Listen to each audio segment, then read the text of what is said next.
नमस्ते and welcome to Bodhisaar knowledge in a nutshell. ज्ञान के सारांश बोधिसार में आपका हार्दिक स्वागत है। यूनिक और डीप पर्सपेक्टिव्स के साथ हम हाजिर हैं। आज बहुत सारा खजाना ज्ञान का हम आपके लिए लेकर आए हैं।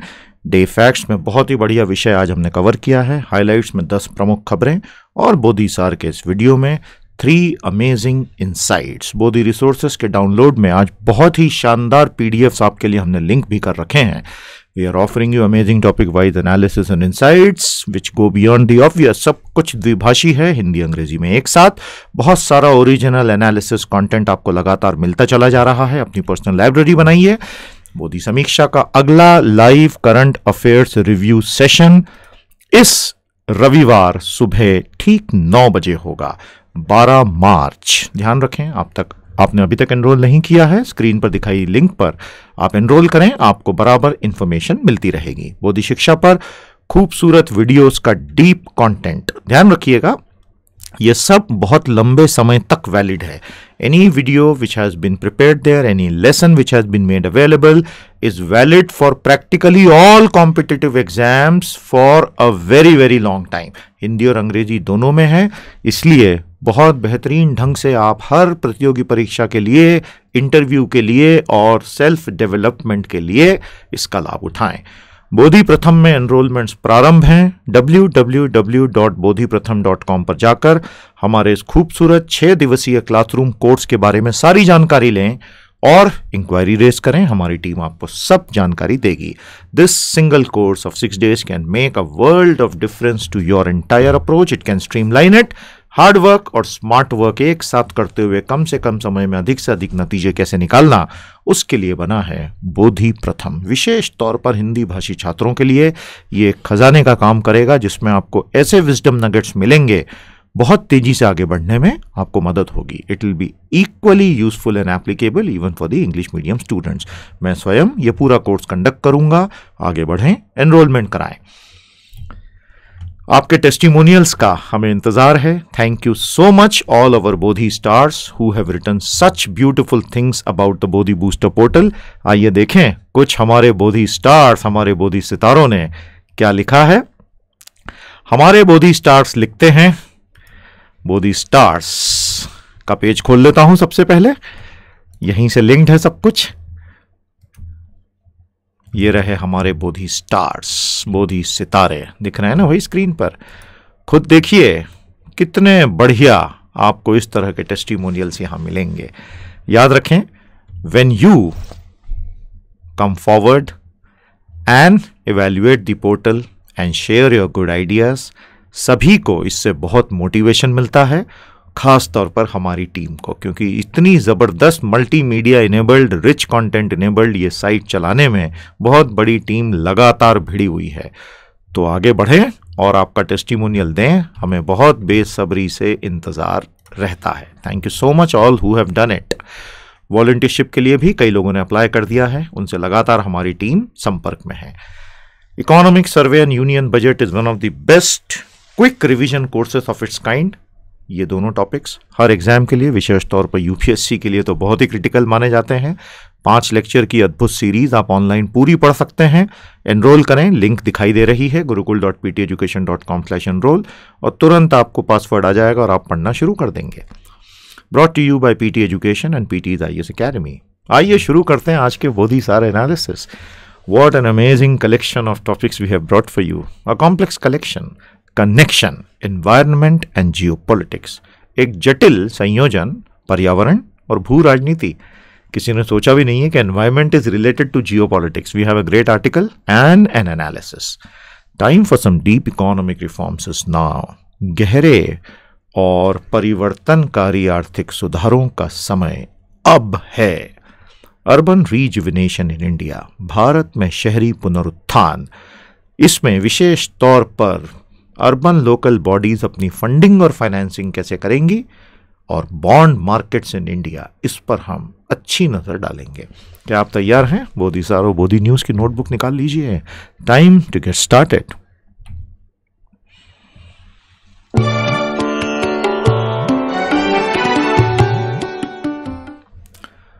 A beautiful analysis awaits you now, a complex connection, environment and geopolitics. किस प्रकार विश्व में चल रही बहुत गंभीर और हिंसक भू राजनीतिक और भू सामरिक घटनाओं में पर्यावरण सीधे सीधे जुड़ा हुआ है, उसकी जटिलताएं क्या हैं और किस प्रकार कृषि, पर्यावरण, पारिस्थितिकी तंत्र में आ रहे बदलावों से पॉलिटिक्स, इमिग्रेशन इत्यादि पर सीधा सीधा प्रभाव पड़ रहा है ना। बहुत ही मजेदार कनेक्शन। इस तरह के अनेक लेख आपको अखबारों में मिलेंगे। हम आपके लिए इन सब का जूस तैयार कर ले आए हैं। ये रहा वो जूस। शुरू करें हिंदी अंग्रेजी दोनों में। In the present unstable world situation with strife everywhere, geopolitical problems are being viewed only from a political or defense or military angle. What is being missed is the strong undercurrent of environmental problems that is playing its own hidden role in the crisis. समझ में आया आपको? क्या कहता है हमारा analysis? हमारा analysis कहता है वर्तमान अस्थिर विश्व स्थिति में जहां सब और संघर्ष ही दिख रहा है, भू राजनीतिक समस्याओं की ओर केवल रक्षा या सैन्य दृष्टिकोण से ही देखा जा रहा है, और इस सब के बीच जिस चीज को पूरी तरह से नजरअंदाज किया जा रहा है वो है पर्यावरणीय समस्याओं का प्रभाव, जो कि सीधे सीधे राजनीति पर परिलक्षित हो रहा है। ये कनेक्शन भी बनाना कई बार कठिन होता है। आज इसका पूरा एनालिसिस बन रहा है। Second, which are the top geo strategic problems of today? आज की दुनिया के सबसे बड़ी भू राजनीतिक समस्याएं आखिर क्या हैं? 1 2 3 4 5। First, the relationship between west and Russia. पश्चिमी विश्व और रूस का रिश्ता, अमेरिका और यूरोप। अमेरिका में डोनाल्ड ट्रंप साहब किस प्रकार रूस से उनके एलिज्ड रिलेशनशिप्स वाले जाल में उलझते चले जा रहे हैं, ये सभी को पता है, इसलिए ध्यान रखिएगा। उस पूरे विषय पर बहुविध विश्लेषण आपको बोधि शिक्षा पर मिलेंगे। गो टू द बोधि शिक्षा साइट। यूएस एंड ट्रंप और वर्ल्ड पॉलिटिक्स, ये 2 कैटेगरीज ओपन कर लीजिए और आपको बहुत सारे बेहद गंभीर विश्लेषण विथ मैचिंग कंटेंट मिल जाएगा। है ना मजेदार बात? Everything ready for you. Second, the future of NATO, North Atlantic Treaty Organization, NATO का भविष्य। Syrian refugees arising out of the civil war there, Syria में चल रहे गृह युद्ध से निकलते हुए सारे शरणार्थी। Fourth, automation and the destruction of jobs that is happening world wide, विश्व भर में फैक्ट्रियों में हो रहे स्वचालन से रोजगार का हो रहा नाश।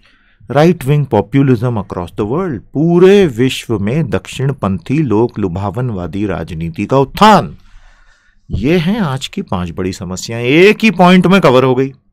और भारत के लिए तो चीन और पाकिस्तान समस्या है, वो 6ठा पॉइंट, उसको हमने अलग से बोधिसार में बहुत बार कवर भी किया है, बोधिसार साइट पे जाके देखें। Third, surprisingly no one is talking of the environmental issues which are not distinct but have played a role in many of these bigger and visible problems. It is a big mistake to consider these as disjoint issues. समझने वाली बात यह है कि कोई भी पर्यावरणीय मुद्दों की बात नहीं कर रहा है, जबकि उन्हीं मुद्दों ने इनमें से अधिक बड़ी और दृश्य राजनीतिक समस्याओं में पर्दे के पीछे भूमिका निभाई है। इन दोनों को, यानी पर्यावरण को और राजनीतिक समस्याओं को, जो ऊपर 1 2 3 4 5 अभी हमने 5 समस्याएं देखी, इन्हें असंबद्ध मानना समझदारी नहीं होगी। Fourth, what happened at world economic forum meeting at Davos? Only a superficial cursory mention of the Paris climate agreement was done by China. Climate change and sustainable development was totally missed by the delegates. विश्व आर्थिक मंच Davos में गहराई से जलवायु परिवर्तन और धारणीय विकास पर तो बात ही नहीं हुई। केवल चीन के शी जिनपिंग साहब ने पेरिस समझौते पर एक सरसरी तौर पर उल्लेख कर दिया, क्योंकि उस वक्त डोनाल्ड ट्रंप साहब तो पूरे जोश में थे और ग्लोबलाइजेशन से विड्रॉ होने की बातें चल रही थी। शी जिनपिंग साहब ने कहा था, we will reluctantly fill in the shoes if the global policeman withdraws. Fifth, a simple truth, Environmental degradation and natural resources insecurity are hurting our ability to tackle some bigger issues worldwide. People choose not to see it, but it exists. एक बहुत गहरा सत्य जो बहुत सरल भी है, पर्यावरणीय अपक्षरण और प्राकृतिक संसाधनों की असुरक्षा विश्व स्तर पर कुछ बड़े मुद्दों से निपटने की हमारी क्षमता खत्म कर रहे हैं। हम इन पर बात करना पसंद नहीं करते, लेकिन ये है।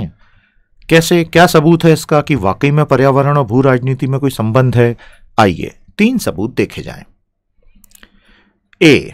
United Nations High Commission on Refugee report says that 2.6 crore people every year are displaced due to natural disasters, which is actually 1/3 of the total amount of displaced people worldwide during this phase.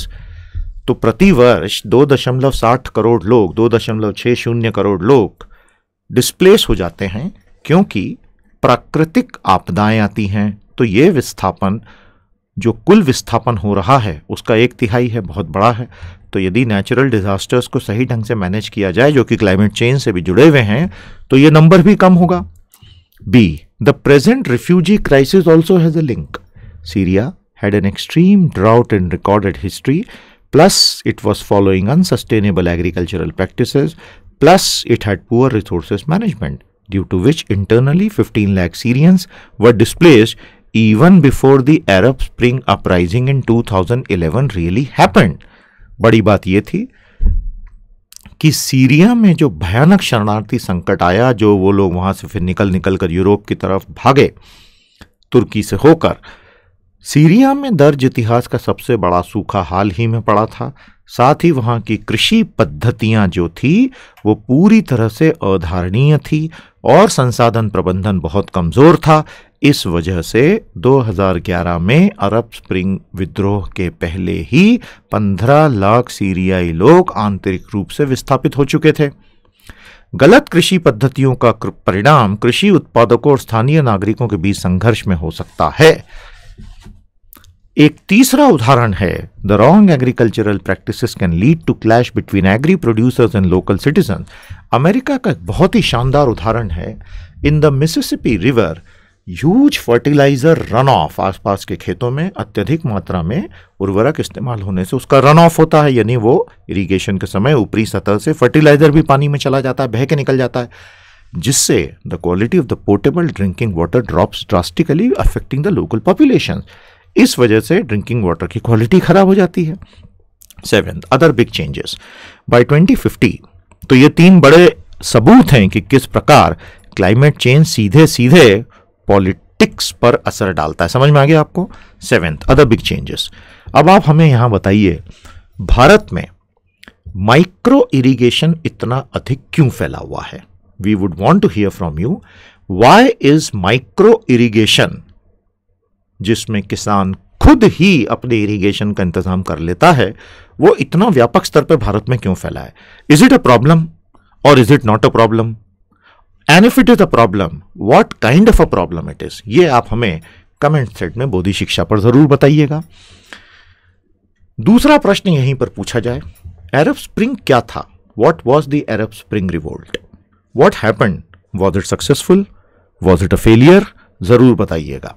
Syria के president कौन है? क्या वो बदल गए हाल फिलहाल? नहीं बदले हैं तो उनके नाम बताइए, उनके पिताजी का नाम भी बताइए। Was this single family ruling for many decades? Was that a reason for the collapse there? थोड़ा सा ढूंढ के हमें जरूर संक्षिप्त में बताइएगा कि हुआ क्या है इन मुद्दों में। आइए पॉइंट 7 पर चलते हैं, other big changes. By 2050, it is expected that suitable coffee growing areas across the world will reduce by 50% due to higher temperatures and changing rainfall patterns. ऐसा होगा तो आप सोचिए कितने करोड़ों लोगों की आजीविका पर सीधा सीधा असर आएगा, जिसके राजनीतिक प्रभाव होंगे। बी. ट्रेड प्रोटेक्शनिज्म, जिसकी बातें सारी दुनिया में आज हो रही हैं, विशेष तौर पर ट्रम्प साहब के आने के बाद, will lead to a rise in the commodity prices of agriculture, which will affect farmers and consumers in very different ways. जहां एक और कंज्यूमर्स खुश हो सकते हैं, जहां एक और फार्मर्स बड़े खुश हो सकते हैं, वहीं कंज्यूमर्स को बहुत नुकसान हो सकता है। तो इस प्रकार से एक free flow of agricultural commodities को बाधित करने से भी प्रॉब्लम आएगा। So we see that the coming decades will also have problems in agriculture, environment and ecology affecting geo strategy. 8th, agriculture employs 100 crore people worldwide और 20% of the total labor force of the world. विश्व की जनसंख्या 730 करोड़ है। Another 100 crore people in the world do subsistence farming. तो ये आंकड़े काफी बड़े हैं। 100 करोड़ तो सीधे सीधे 20% श्रम बल का हिस्सा हैं पूरे विश्व की जनसंख्या 730 करोड़ में से। साथ ही 100 करोड़ लोग मूल जीवन यापन कृषि में संलग्न हैं, तो 200 करोड़ लोग इसमें लगे हुए हैं। And agricultural commodities trade world wide is 10% of all trade in the world. तो इस पर असर आएगा तो लोगों के जीवन पर आएगा। पॉलिसी मेकिंग ने इस चीज को ध्यान में रखना चाहिए। 9th, effective environmental management leads to conflicts resolution and development. Hence, environmental remediation should be done. Boosting the resilience of rural communities should be our focus. And community-based responsibility for sustainability should be the key. क्योंकि प्रभावशाली पर्यावरण पर प्रबंधन का परिणाम संघर्ष सुलझाने में होता है, तो पर्यावरणीय उपाय योजना लाई जानी चाहिए। रेमिडिएशन, ग्रामीण समुदायों की तन्यकता पर ध्यान देना होगा, यानी लचीलेपन पर, और समुदाय आधारित सस्टेनेबिलिटी यानी धारणीयता। द मॉडर्न वर्ल्ड, ये समरी है, has to keep up with understanding that environment at the center stage is crucial for many political solutions to emerge. जब तक आधुनिक विश्व के नीति निर्धारक और राजनेता पर्यावरण को मूल मुद्दा नहीं बनाएंगे, तब तक कई दूसरे समाधान कभी नहीं निकल पाएंगे। यह था हमारा पहला analysis on environmental degradation and politics. आइए कुछ क्वेश्चंस आपको दिए जाएं, इनके उत्तर भी आप कमेंट थ्रेड में अवश्य दीजिए हमें। How are geo strategic crisis related to environmental problems? किस प्रकार भू राजनीतिक समस्याएं पर्यावरणीय समस्याओं से जुड़ी हैं? Second, why are the world powers not focusing on solving major climate change issues? Why has that been sidelined apparently? विश्व की प्रमुख शक्तियां क्यों बड़े जलवायु परिवर्तन के मुद्दे सुलझाने में सक्षम नहीं हो पा रही हैं? इस मुद्दे को दरकिनार क्यों कर दिया गया है? हमें बताइएगा। Which are the top 5 greenhouse gas emitting nations of the world? विश्व के 5 सबसे बड़े ग्रीन हाउस गैस उत्सर्जक देश कौन से हैं? Third, list 5 major crisis facing the world today and explain how climate and environmental issues linger behind the same. आज के विश्व को कौन सी 5 समस्या मुंह बाए खड़ी हैं और किस प्रकार जलवायु और पर्यावरणीय मुद्दे इनके पीछे टिके हुए हैं, यानी पीछे से अपना रंग दिखा रहे हैं। जरूर इनके उत्तर दीजिएगा और भारत के पर्यावरण मंत्री का नाम भी बताइएगा। We hope you enjoyed this knowledge in a nutshell. Bodhi Shiksha पर ऐसे और आपको बहुत मिलेंगे। ये हैं आपके लिए डाउनलोडेबल लिंक्स, बहुत अच्छे अच्छे पीडीएफ्स आपके लिए बोधि रिसोर्सेज पेज पर लिंक्ड हैं। We hope you have enjoyed it, और ऐसे हम आगे और एनवायरमेंट ओरिएंटेड सार लाते रहेंगे।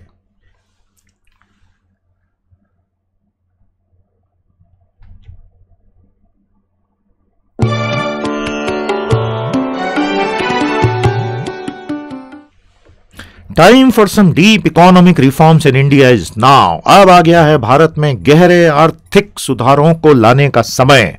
Commissions and authorities, constitutional and statutory roles, features of Indian economy, GDP, GNP, PPP, etc., legislature, regulatory bodies इत्यादि से लेकर हम आपके लिए ये हाजिर हुए हैं। आइए समझें क्यों है इकोनॉमिक रिफॉर्म्स का गहरा समय।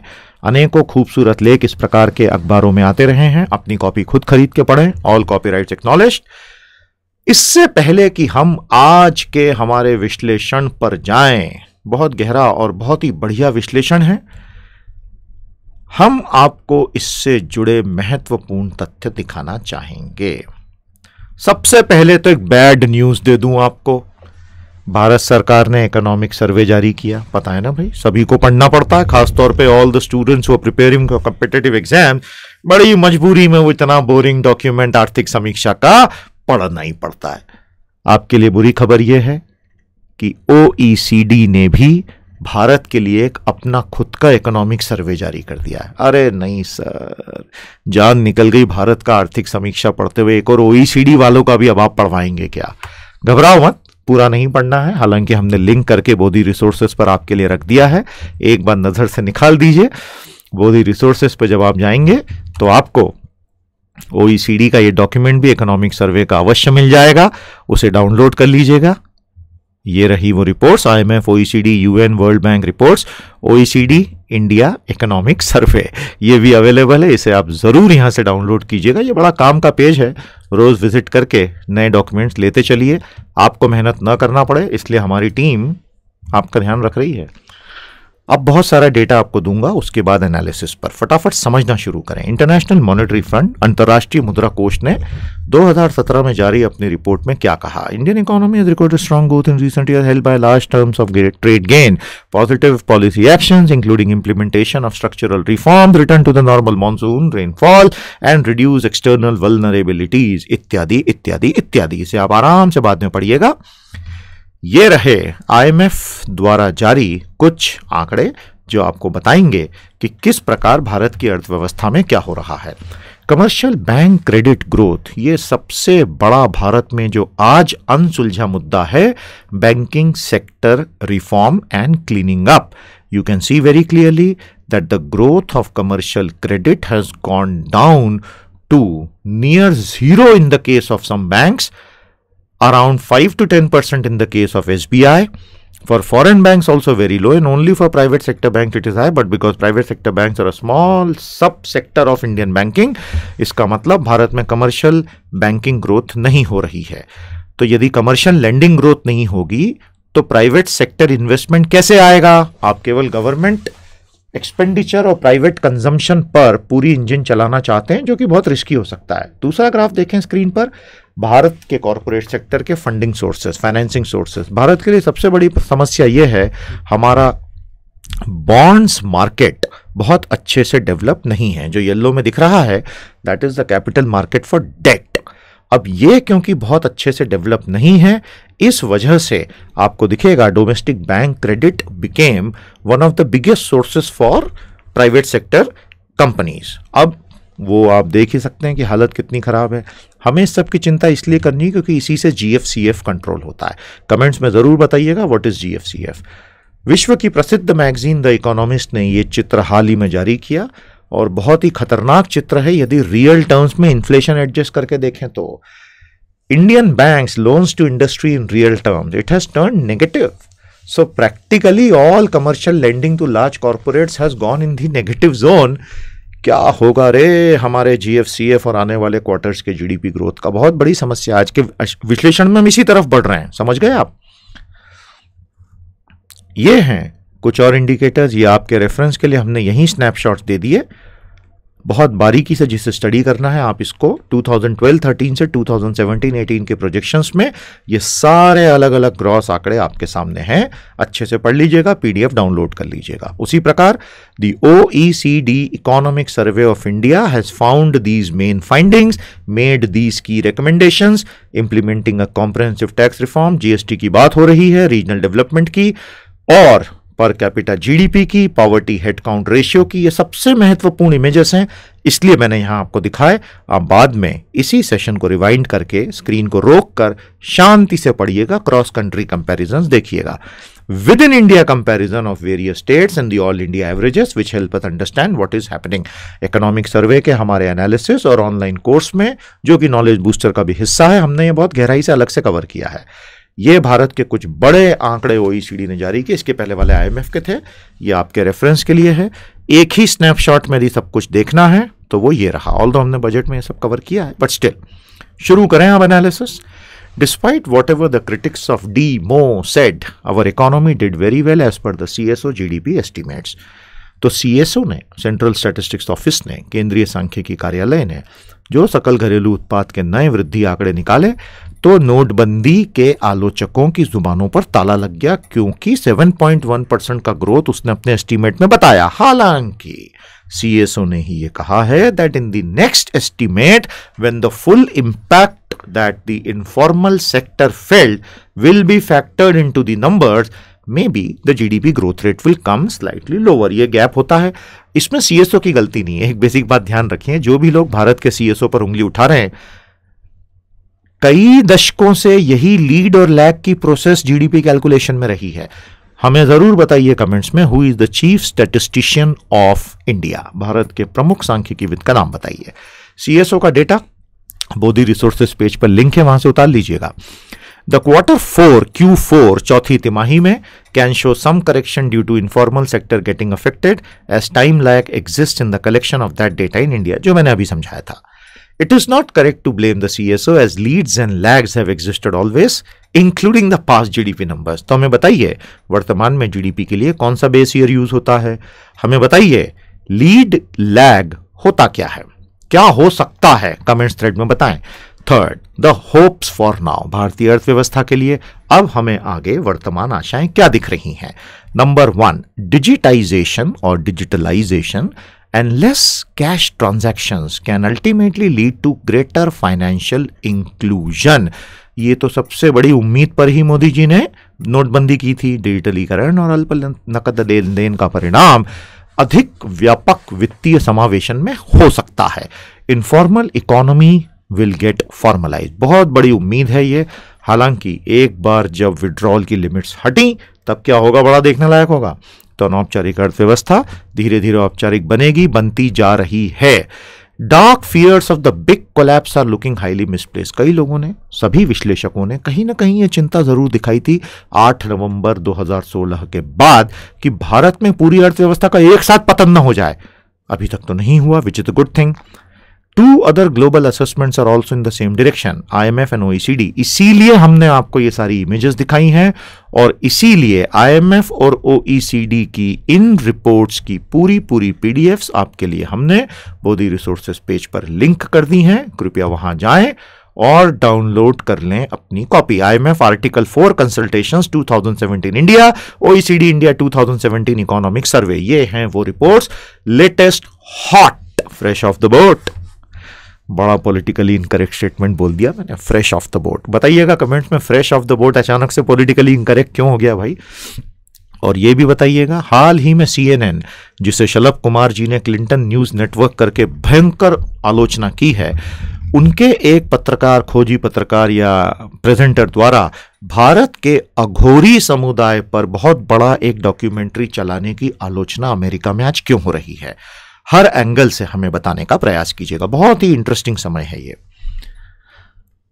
की लर्निंग्स 5वें बिंदु पर आ गए. First, India's overall macro economic framework remains robust and credible. सबसे बड़ी बात यह है कि कुल मिलाकर भारत का जो स्थूल आर्थिक ढांचा है वो पूरी तरह से अभी रोबस्ट बना हुआ है. उसमें कहीं भी कोई बड़ी दरारें बिल्कुल भी नहीं पड़ी हैं. ये बहुत अच्छी बात है, नहीं तो भारत के लिए बहुत बड़ी चिंता की बात होती. 4 good things, regular fiscal consolidation, low current account deficit, low inflation, high public consumption and private consumption. Bharat में 4 चीजें बहुत अच्छी हो रही हैं. राजकोषीय समेकन लगातार हुआ है, आपको पता ही है, FRBM के हिसाब से बिल्कुल ठीक है. बहुत बात की हमने इस पे. लो करंट अकाउंट डेफिसिट, चालू खाता घाटा बहुत कम है. बताइएगा इस क्वार्टर में कितना रहा और उससे होता क्या है. लो इन्फ्लेशन, मुद्रास्फीति कम बनी हुई है और उच्च सार्वजनिक और निजी उपभोग. हालांकि ये तो सिर्फ खुद को सांत्वना देने की बात है, क्योंकि अल्टीमेटली प्राइवेट इन्वेस्टमेंट ज्यादा होना चाहिए. आप अल्टीमेटली कंजम्पशन से भारत जैसी अर्थव्यवस्था को बहुत लंबा नहीं चला पाओगे. चीन कोशिश कर रहा है a complete rebalancing. Third, downside headwinds look very modest now. पहले बहुत डर जताया जा रहा था, चाइना का स्लो डाउन हो जाएगा तो क्या हो जाएगा, ऑयल प्राइस राइज हो जाएगा तो क्या हो जाएगा. वो सारा डाउनसाइड बहुत कम हो गया है. आप इन मुद्दों को, जिन लोगों को बहुत तकलीफ आ रही है समझने में, आपके लिए अचूक नुस्खा बता दें. यदि आप हमारे IAS एकेडमी के अभी तक स्टूडेंट नहीं बने हैं, आप निश्चित तौर पे ये कोर्स ऑनलाइन सब्सक्राइब तुरंत कर लें. gurukul.pteducation.com/enroll पे जाएं, इकोनॉमिक सर्वे का कोर्स खुल जाएगा इस लिंक पर.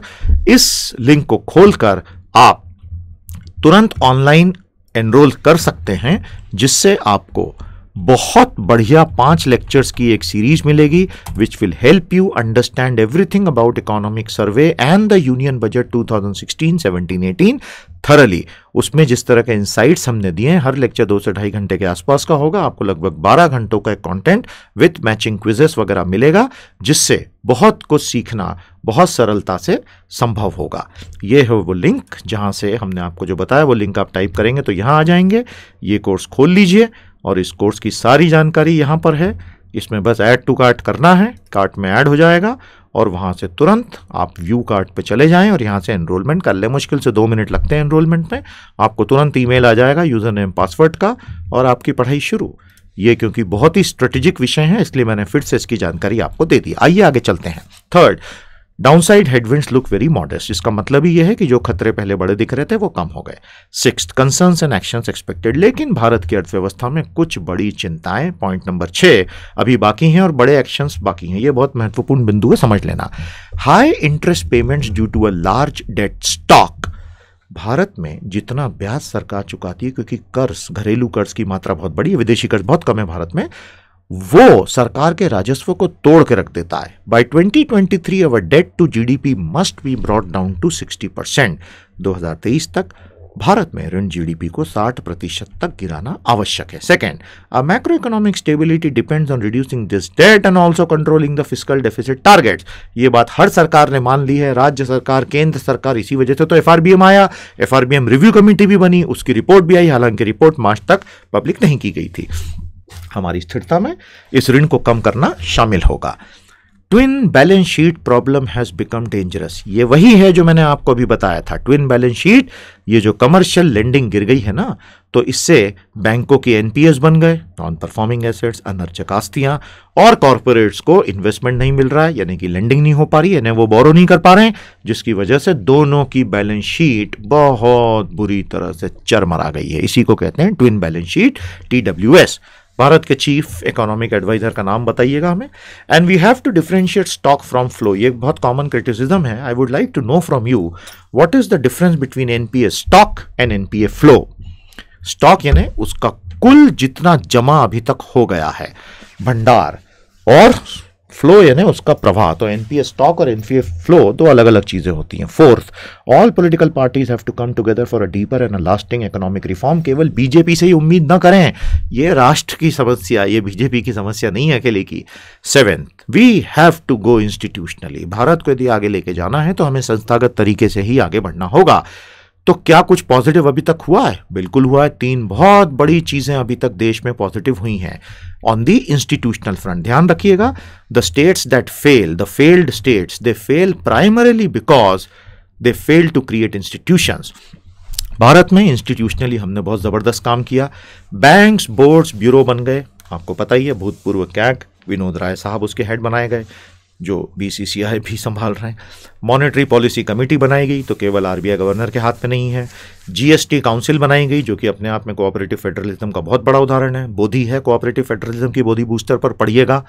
But now we need a banking and finance council to tackle the entire banking sector and NPAs issue. देखिए, अब बहुत बड़ा भारत का अनसुलझा मुद्दा जो पूरे बैंकिंग सेक्टर को डुबा सकता है और या कई वर्षों तक भारत को लड़खड़ाने पे मजबूर कर सकता है, वो है हमारे बैंकिंग सेक्टर के एनपीएस। अब इस पर बड़ी चोट करनी पड़ेगी। बैड बैंक्स, पैरा, ये तो सिर्फ स्टॉक को हैंडल करेगा, फ्लो को नहीं। सो यदि एनपीए के फ्लो को भी रोकना है तो बैंकिंग और फाइनेंस काउंसिल बनाकर इस मुद्दे को सारी पॉलिटिकल पार्टीज के सामने रखकर ही सुलझाना पड़ेगा। आरबीआई इसलिए नहीं कर पाएगा क्योंकि वो तो रेगुलेटर है इस सिस्टम का। वो समाधान यदि निकाल पाता तो अभी तक तो निकाल चुका होता ना। तो this is not a very positive review of the RBI. Okay, no problem, जो सच है वही सच है। Finally, India has to now look boldly to the future with major reforms waiting to be enacted. The future remains bright. Bharat का भविष्य बहुत आशावान है, लेकिन बड़े सुधार अब आ जाने चाहिए। ये रहे आपके लिए कुछ सवाल प्रैक्टिस के। What are the relevant reports of the OECD and IMF regarding Indian economy? Why should we bother? OECD यानी Organization for Economic Cooperation and Development, और IMF यानी इंटरनेशनल मॉनेटरी फंड कि भारतीय अर्थव्यवस्था पर हाल में कौन सी रिपोर्ट जारी हुई। हमें क्यों चिंता करनी है? चिंता करने के लिए क्या भारत का इकोनॉमिक सर्वे कम है? In what ways are Indian macroeconomic flows confidence generating? भारत के स्थूल आर्थिक आंकड़े और प्रभाव किस प्रकार आत्मविश्वास बढ़ाते हैं? Third, digitisation has proven to be a double edged sword. How? भारत में डिजिटलीकरण दोहरी तलवार क्यों सिद्ध हो रहा है? Fourth, What truly big bang economic reforms are needed now? भारत में अब 1991 से शुरू हुए आर्थिक सुधारों में बड़े धमाके कौन से आने चाहिए? जरूर बताइएगा कमेंट थ्रेड में। हमें बहुत सारे उत्तरों का भी इंतजार है। आगे बढ़कर पार्टिसिपेट करें। जब आप कमेंट्स करते हैं हमारी टीम को बहुत कॉन्फिडेंस और खुशी होती है। हमें आशा है आपको ज्ञान का यह सारांश पसंद आया।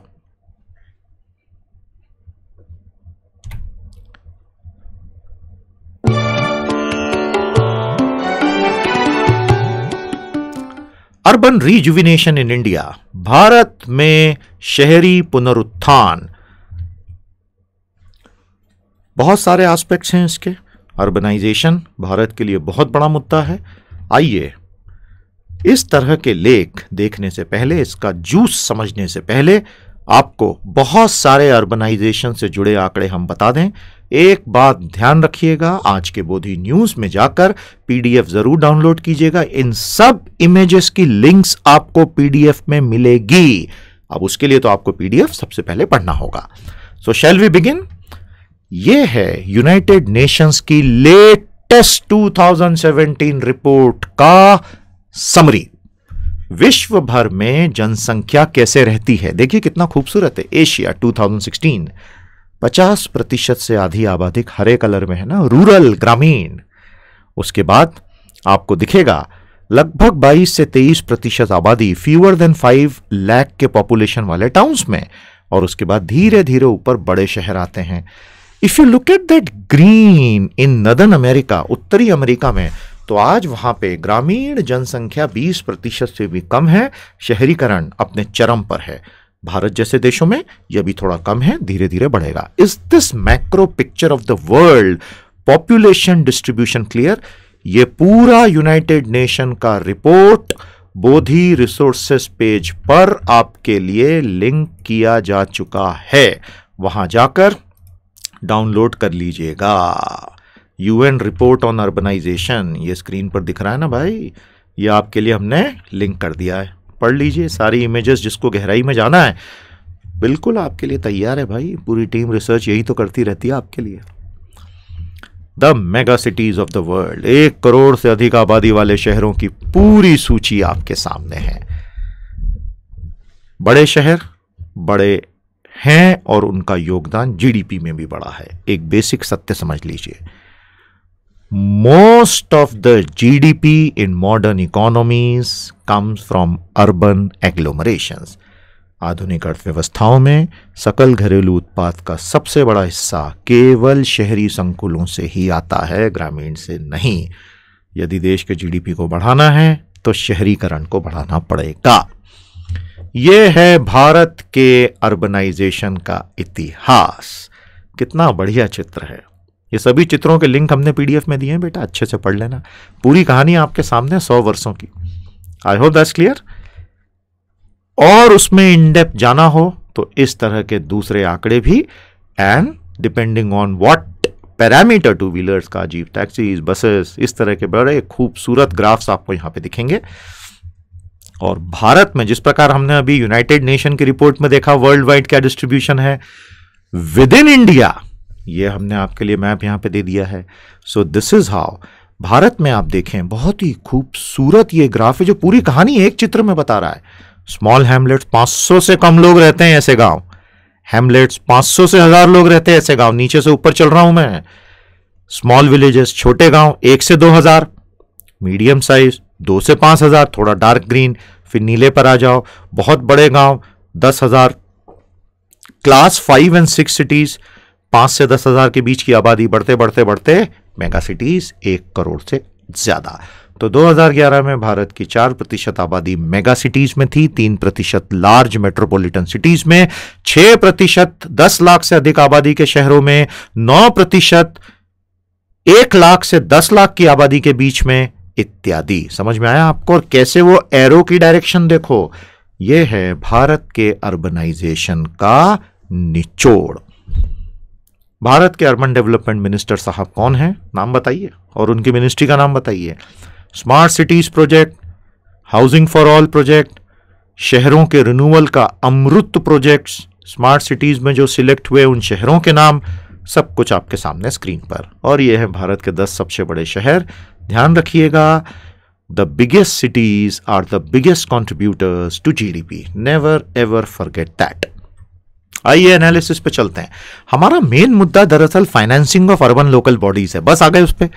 India has remained a largely rural nation, but slowly urbanization has gained pace. Though low from a global standpoint, we are steadily turning into an urban nation.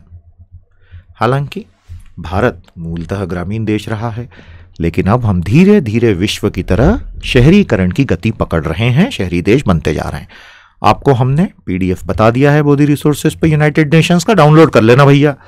The third tier of government in India, भारत में 3 स्तरों पे है ना सरकारें, बताइएगा हमें comments में भारत में 3 सरकारें कौन सी हैं। The third tier of government in India, local bodies, both urban local bodies and rural local bodies, जिनको फाइनेंस कमीशन ने बहुत बड़े आवंटन करवा दिए और सरकार ने मान लिया, are the crucial points in the last mile governance delivery. आपके और हमारे तो, हम रोज का पाला तो हमारा स्थानीय सरकार से ही पड़ता है ना। मोदी जी से कितने लोग मिले, यदि कोई मिला है कमेंट्स में हमें जरूर आपका अनुभव बताइएगा, हमें बड़ा आनंद आएगा पढ़ के। We can not underestimate the importance of ULBs and RLBs and hence we have to create revenue channel that are strong and sustainable. जब तक हमारे यूएलबीज और आरएलबीज के पास बहुत मजबूत और धारणीय राजस्व के चैनल नहीं बनेंगे, ये काम कैसे करेंगे बेचारे। Till now for mega cities like Mumbai, octroi collection यानी कि चुंगी कर was the huge source of revenue, 1/3। GST आते चुंगी कर खत्म हो जाएगा, जीएसटी will subsume octroi। इसलिए मुंबई जैसे शहरों और बाकी के सारे शहरों को भी म्यूनिसिपल बॉन्ड्स लाने ही पड़ेंगे।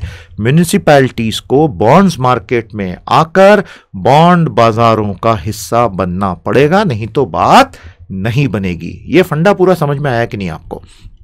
तो भारत में बॉन्ड बाजार वैसे ही बड़े कमजोर हैं, उन्हें सुधारने की आवश्यकता है। In advance markets like America, local municipalities are champions in raising resources through issuing bond.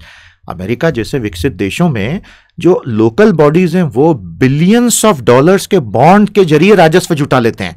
Bharat में अभी ना तो ये मार्केट डेवलप्ड है, बड़े कॉरपोरेट्स के लिए ही नहीं है, छोटे छोटे यूएलबीज तो छोड़ दो, और ना उसमें ऑडिटिंग वगैरह और ट्रांसपेरेंसी बहुत अच्छी है। लेकिन जीएसटी के आते ही ये अक्ल सारी यूएलबीज को तुरंत आएगी। For over 100 smart cities we need to match the massive funding requirements and municipal bonds are the road ahead. इसी से transportation, solid waste management and disposal, otherwise कैसे होगा, टू सर्विस द बॉन्ड्स। लेकिन अब ध्यान रखें, बॉन्ड जब आप जारी कर दोगे, बंधक पत्र, तो आपको उस पर कर ब्याज भी तो देना पड़ेगा ना, और अल्टीमेटली प्रिंसिपल को रिडीम भी एक दिन करना पड़ेगा। तो इन बॉन्ड्स की सेवा करने में ब्याज और मोचन के लिए, redemption and Mochan, municipalities will need to earn revenues on a steady basis from user charges and property taxes. Indian economic output, like other economies, has a major source in cities and towns. ये जो point मैं शुरू से बोलते आ रहा हूं, a small share from GST can be kept from municipalities। एक suggestion ही आया है कि जीएसटी में जितनी आय हो उसका एक छोटा सा हिस्सा हम इन स्थानीय निकायों के लिए अलग रख दें। अभी तो सरकार इस बारे में मुझे नहीं लगता बिल्कुल भी सोच रही होगी। जीएसटी में बहुत सारी कमियां भी हैं, ये आपके लिए बहुत काम की चीज़ बता दी मैंने। हमारे जीएसटी व्यवस्था में क्या कमियां हैं, आप बोधी बूस्टर पर जाके जीएसटी की बोधी खोल लीजिए, और जब आप जीएसटी की बोधी खोलेंगे उस पूरे को पढ़िए और आपको उसमें लिमिटेशंस ऑफ जीएसटी मिल जाएंगे। ये रहे what's not right with the proposed GST in India, summary of expert criticism. बहुत कुछ भारत के जीएसटी में गलत भी होता दिख रहा है, ऐसा एक्सपर्ट्स का मानना है। हमने आपके लिए समरी निकाल के रख दी है, पढ़ लेना बेटा, पढ़ना बड़ा जरूरी है। जीएसटी काउंसिल के अध्यक्ष का नाम बताइए, कमेंट्स में जरूर बताइए। पॉइंट नंबर 9, सॉरी पॉइंट 8 में एक चीज छूट गई, और इन्वेस्टर्स को आकर्षित करने के लिए केंद्र सरकार टैक्स ब्रेक्स भी दे सकती है, और प्रेजेंट सीलिंग मैक्सिमम 8% इंटरेस्ट ये लोग दे सकते हैं, उसको चेंज करें ताकि ज्यादा बड़े इन्वेस्टर अट्रैक्ट हो जाए। अमेरिका में यदि बिलियंस ऑफ डॉलर्स का बॉन्ड मार्केट बन सकता है, भारत में क्यों नहीं बन सकता। Finally, a very strong secondary market for municipal bonds and for escrow provisions, यानी जो दोनों की सहमति के बिना विड्रॉ नहीं हो सकता, for bond holders is needed. तो आप ग्रीन बॉन्ड्स पर भी एक अच्छी रिपोर्ट बोधी रिसोर्सेज पेज से ले सकते हैं, और इस तरह से अर्बनाइजेशन और फाइनेंसिंग चैनल्स पर बहुत कुछ हमने इकोनॉमिक सर्वे और यूनियन बजट में अलग से कवर किया हुआ है। ये रहे कुछ प्रश्न। Why have Indian ULBs lag behind in self revenue generation? Bharat में स्थानीय शहरी निकाय अपना राजस्व उगाहने में पीछे क्यों छूट गए? Second, how will GST suddenly impact the ULB resources generation? Why? GST के आ जाने से, वस्तु और सेवा का प्रशासन के आ जाने से स्थानीय शहरी निकायों के राजस्व उगाही पर एकदम से उल्टा असर पड़ेगा। क्यों? Third, how can the bonds market help Indian ULBs move ahead? Bharat में यदि बंधक पत्र बाजार विकसित कर दिए गए तो यूएलबी को आगे बढ़ने में कैसे मदद होगी? Fourth, in what ways are the dynamics of urbanisation not positive in India? What is the connection between urbanisation and GDP? किन किन प्रकारों में भारत में शहरीकरण के रुझान सकारात्मक नहीं दिखते? सकारात्मक रूप से यदि देखें तो शहरीकरण और जीडीपी के बीच का रिश्ता क्या है? इन सब के छोटे छोटे उत्तर हमें जरूर कमेंट्स में बताइएगा। हमें आशा है आपको ज्ञान का सारांश बेहद पसंद आया होगा। टेस्टिमोनियल्स का रहेगा इंतजार, तुरंत जाएं टेस्टिमोनियल पर, राइट टेस्टिमोनियल और आपका टेस्टिमोनियल दें, वॉलंटियरशिप करें। हमें हमेशा अच्छे वॉलंटियर्स की दरकार रहती है। बोधि प्रथम उन सभी छात्रों के लिए जिन्हें पता नहीं शुरू कहां से करें, यह 6 दिन का कोर्स जो दिल्ली में होगा, यह है आपके लिए वो कुंजी जो बहुत से ताले खोल देगी। बोधि रिसोर्सेज से डाउनलोड करें, शिक्षा पर सारे वीडियोस देखें। Brought to you by PT education and PT IAS academy. Bodhi Saar knowledge in a nutshell में ज्ञान के सारांश में अभी इतना ही। बहुत जल्द हम और बहुत कुछ लेकर आपके लिए हाजिर होंगे। पढ़ते रहिए, बढ़ते रहिए। देश को बहुत प्रतिभाशाली और मेहनती युवाओं की आवश्यकता है। सकारात्मक रहें, आपको जीवन में आगे बढ़ने से कोई नहीं रोक सकता। This nation needs talented, hard working and patriotic students. Be one, this country needs you. नमस्ते, जय हिंद।